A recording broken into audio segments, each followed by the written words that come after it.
What were your emotions, the first emotions when you jumped on the bike and you realized that the bike isn't working as expected?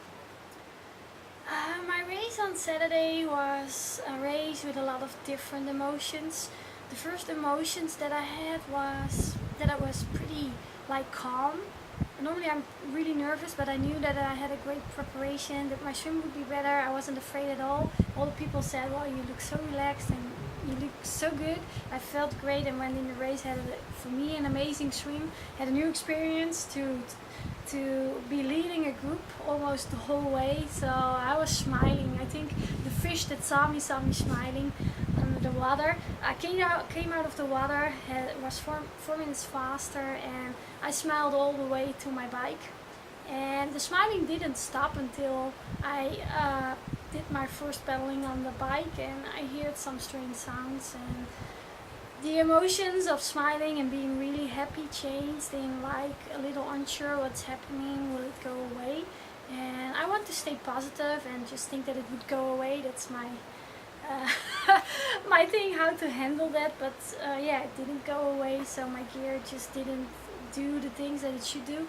And of course, for me as a really good cyclist, and I normally play my cards in a race with my good cycling and ride myself to the front of the girls, in front of the field, and I just couldn't play my cards because my bike wasn't working as I'm used to. So it was a whole mixed feeling the whole race, because I was so happy in the beginning and was looking forward to do a great race, and then on the bike course I was just so I wasn't mentally there. I was so confused about what to do, and I just felt that Did you have in mind already to quit on the bike course or not?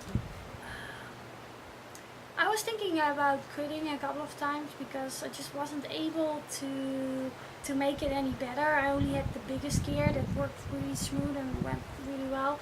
I had some little gears that worked good, so I kind of can't complain. I finished the bike course.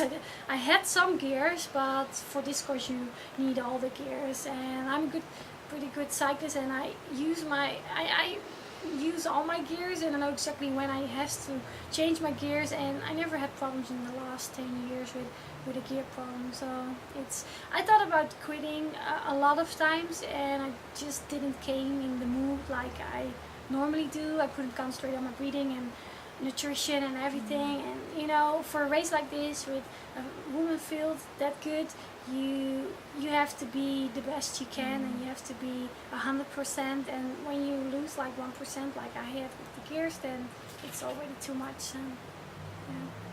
And when did you quit? You started the run. You started running? Of course I struggled the 180 kilometers on the bike. It was like a torture because I just couldn't do what I wanted to do. I finished the bike course, came in transition. I was thinking about quitting, but I thought, no, I prepared so hard, and I was looking so forward to this race, and I want to give it a try. I want to give it a shot and try if I can run, because my legs were just so damaged from the heavy gear and just worrying all the time, and it hurted so much. It felt like I already finished the whole Ironman and did the marathon, and I really tried, but my legs were so sore I could hardly run. And yeah, I think I gave it up at like 5 kilometers when I saw my coach, and just said, well, what can I do? I can hardly run, so what should I do? And when you quit the race, how did you start to cope with the situation? Not to cry, not to scream, not to be angry? Were you angry? Were you sad?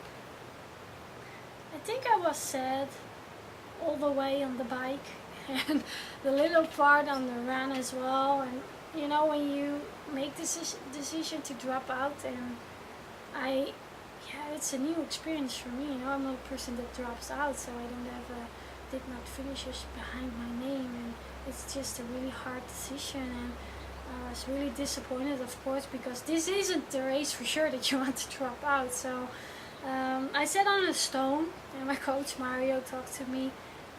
He said, well, don't you want to try? But I couldn't even stand up from the stone again, so I was glued to the stone. And Yeah, I went to my apartment right away because the apartment is on a Lee Drive on the course. So I went back to my apartment and cried and called somebody back home in the Netherlands that's a good friend and cried some more. And then I was okay. No, I'm tough.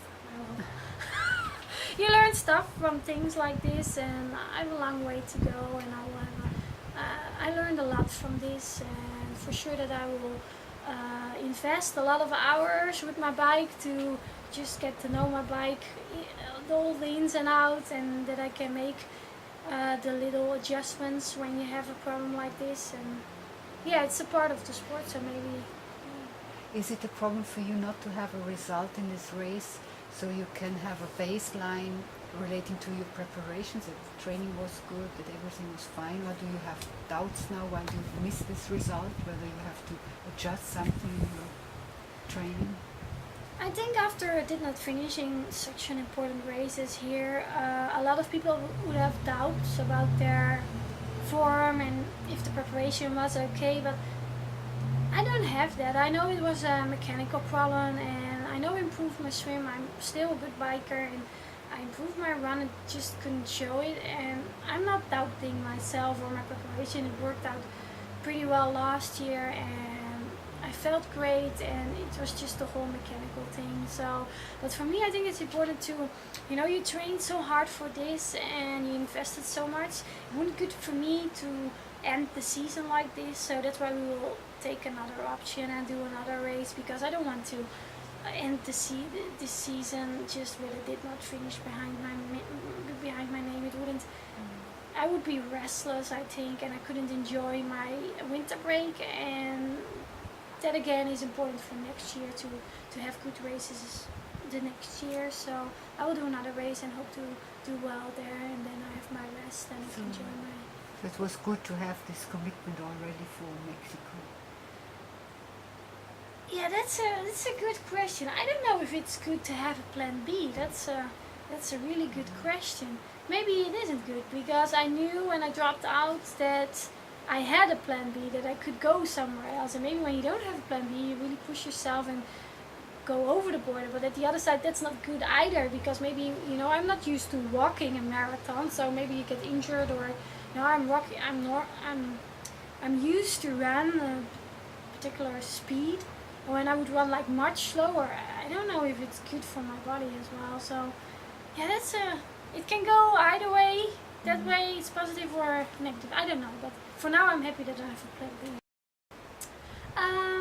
Yeah, I would like to thank all the people that sent me like 100 messages, and they're all telling me I'm still their little champion. And for me, that's really like a push in the back, and it's a really good feeling that all people think about that, and you will be back next year and even stronger. So thank you all for that, and I'm happy that you're all there. Thank you.